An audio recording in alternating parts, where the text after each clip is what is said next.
What's going on, everybody? Welcome back to the channel. Welcome back to Mike Thomas's Garage. Out here in the garage tonight on a Friday night. It is about 8:30, and I'm sitting here working on the red truck tonight, getting some stuff going on that and everything. So, but first of all, I wanted to talk about this a little bit. The Corvette. We had ran into an issue with a check engine light that we've had on the car. Been fighting with it for about 2 weeks and stuff, because we ended up getting 2 codes, and this was right after I put the cold air intake on the car and all that. So put the cold air intake on the car. If you didn't see that in the last video, I did just talk about it and show the install, since it was just one of those bolt-ons, just removing the old box and stuff. I did show you guys in the last video. I do believe that I did have that in there. If not, this is the old box that was on the Corvette.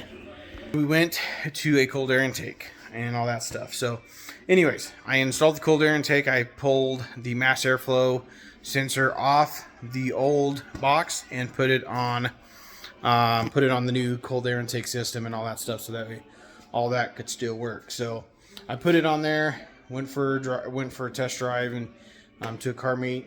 It did pretty good and stuff, and then all of a sudden, coming back home, the check engine light came on, and came home, pulled the codes. We had 2 codes in it.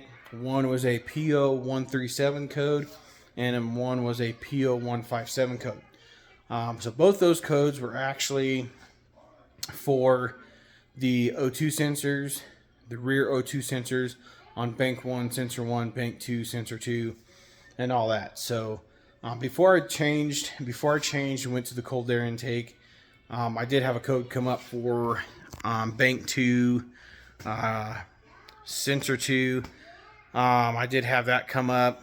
I replaced it, went with a Bosch O2 sensor, plugged it in there, and did all that, ran perfect and no issues and stuff. And then went with the cold air intake system, and I put the mass airflow sensor on. I pulled it off the old box to put it on here, and went to a car meet on Friday, and the check engine light came on.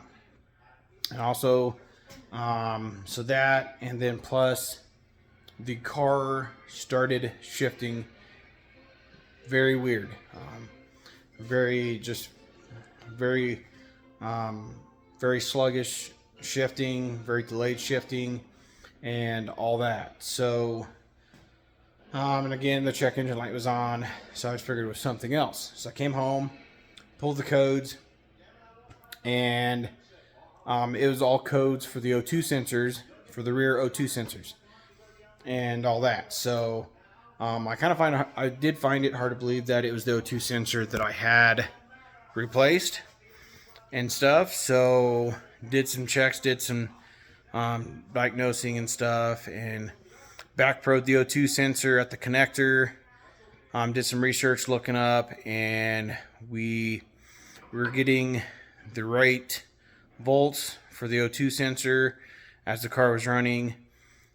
Checked the ohms and stuff on the O2 sensor, so that looked like it was working. The sensor was working for both O2 sensors were working. Just couldn't believe. Just was having a hard time with the O2 sensor, and started looking up some more research and stuff, what could cause the shifting issue and stuff that we were having. So they said the mass airflow was one, and evap, probably evap leak and all that stuff. And I'm like, well, the only thing that I did different was put the cold air intake on it and move the mass airflow sensor over to this one. And so when I was pulling it off the old air box, I was getting it out, and where it connects on for the wiring harness. Let me actually pop the hood so this way I can kind of show you at the same time as I'm kind of discussing it. So yeah, it was very weird, kind of hard to believe that that was happening. So let me pop this hood and flip you guys around, and then this way we can do more, so I can let you know more as I show you.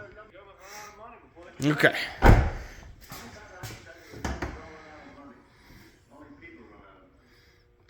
So most of you, if you guys haven't seen it yet, that's the cold air intake that I went with.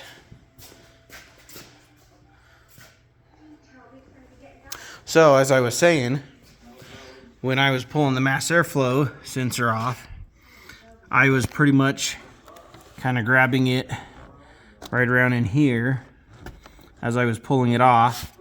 And I think when I did that on the airbox, I was kind of pulling it off and gripping it, I might have gripped it too hard and pulled on it, and it might have damaged it that I didn't know. So yeah, so I went and got a new one. I went to the parts store, got a new one, got a Duralast mass airflow sensor for it, and installed it. Came home, again, we got one, came home, and hooked it all up, put all the air, ducting and all that stuff on it, cleared the codes, went for a test drive, went for a good long test drive, went to fill it up, turned it off, and got back in the car, and went on another test drive, and shifting and everything was perfect, and all that. And then I went off somewhere where nobody was around. I'm not going to share that where I went, but I went off somewhere and cranked it up, and it was working. No issues. Shifting was there, all that. And that was Wednesday, and came home Thursday after work and went out and test drove it again. Went over to the same spot I went to before and ran good. Got onto on the on-ramp just to make sure, because I can definitely tell when I was getting on the on-ramp from to the highway, it was there. But yeah, getting on the highway, no issues. Everything was perfect. So as of right now, everything is perfect on the car. No other issues. I guess just a little tweak on that mass airflow was throwing the O2 sensors and showing it was lean or rich, however it was reading it, and plus with the shifting issues. So for anybody, if you ever do a cold air intake like this, or any other cold air intake on your Corvette, just be careful when pulling the mass airflow sensor off and all that stuff. So it was a lesson learned for me. I didn't really think that I damaged it until we ran into this issue. So just learn from my mistake. Just be gentle with it, getting it off the airbox if you ever do this on a Corvette. So yep, a lesson learned for me. Make sure that I don't run into that issue again with it. So other than that, the car's been great now, no other issues. So should be good to go for the car cruise tomorrow night with the club that I'm with, that we got. So we go cruise Broadway here in Colorado and stuff. So I'm part of the Just Cruising Hot Rod Club.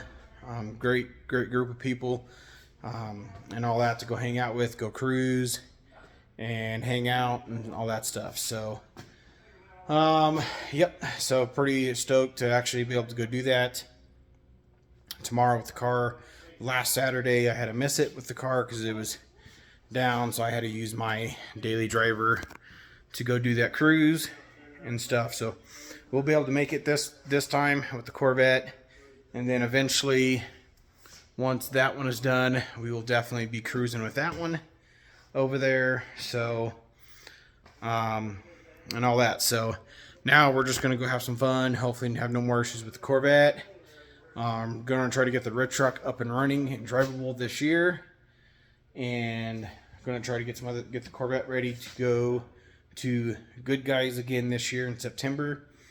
And then also my goal is hopefully next year, if it lines up good enough for me, we are going to put the Corvette in the Tri-State Car Show next year that we have here in Colorado when it comes to town for that. So, yep, we'll have that. And then once that is up and ready and completed, painted and all that, then that will also get put in the Tri-State Car Show. We'll try to do for that and do that for good guys. But that needs to be completed. And what I mean by completed, needs to be painted and all that. So, but my goal for this year is to get it up and running, drivable, and all that stuff. So I know I keep saying that every time I do a video on it, but that's the plan. So, yeah, that's where we're at. Corvette's ready to go do some cruising tomorrow night and some car show stuff. So paint is still looking good on the car. If you haven't seen that, go back and look at the video. Corvette just come back from the paint shop. So yeah, we got some other car shows to go to with the Corvette this year. Also with part of the Corvette club that I'm with, we have a bow tie car show that is happening in June. So we'll do that and stuff with the Corvette, do the cruising and stuff. Also the Good Guys car show, so we'll do with that. And then at some point, that will be out doing some cruising and car shows and also. So yep, that's just an update. Just wanted to give you an update on the Corvette and that issue that we've had.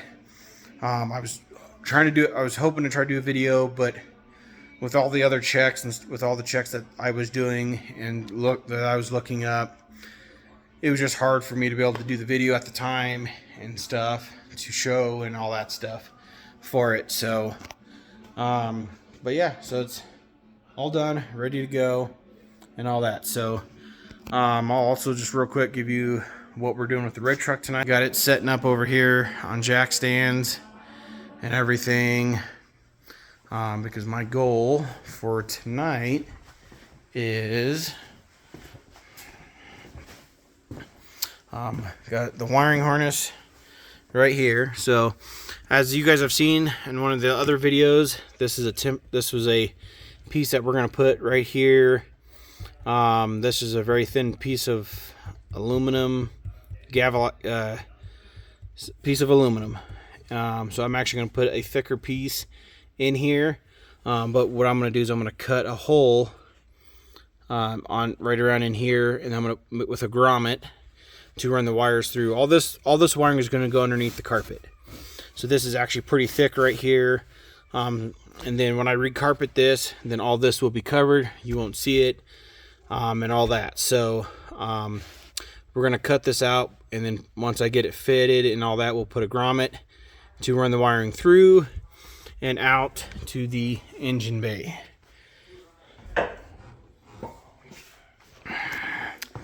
And then I also have this template here, or this piece right here that I made, because this section of the wiring harness went right there, and this is all the stuff for the old computer system. At some point this is probably all going to get cut off and everything. I just need to make sure none of it is going to be used. So yeah, eventually this is all going to get cleaned up and everything. This is the old coil wire for it. Fuel injection, the old TBI fuel injection stuff and all that. So eventually all this is going to get cut off, cut away, and we're going to keep, so some of this is all the power stuff. I believe that goes to the inside for the gauges and all that. And then I'm hoping to get rid of all this and clean this all up and everything. So it's kind of where we're at right now.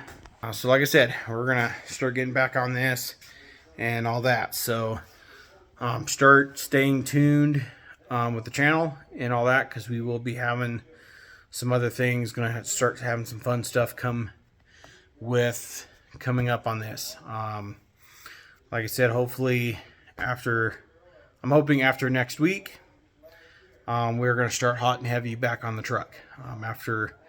After next week, we'll probably start hot and heavy on the back on the truck next week. We're just kind of just doing some other things right now and stuff. So again, hopefully after next week, depending on how next week goes with some stuff, and especially with next Friday, once we find out everything there, then we'll know what we can get ordered for the truck and all that stuff after next week. So again, stay tuned. Like and subscribe, and share with your friends. Let your friends know about the channel. And there's going to be a lot of good stuff coming up with the truck, and all the stuff that we'll be doing with it and all that. Definitely looking forward to it. Definitely getting excited to get back on this, to get it done and hopefully get it up and running and drive under its own power this year is what my goal is.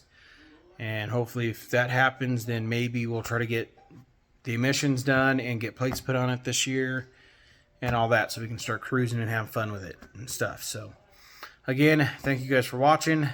Please like and subscribe, and we will see you guys on the next one. Thank you guys. Really appreciate it.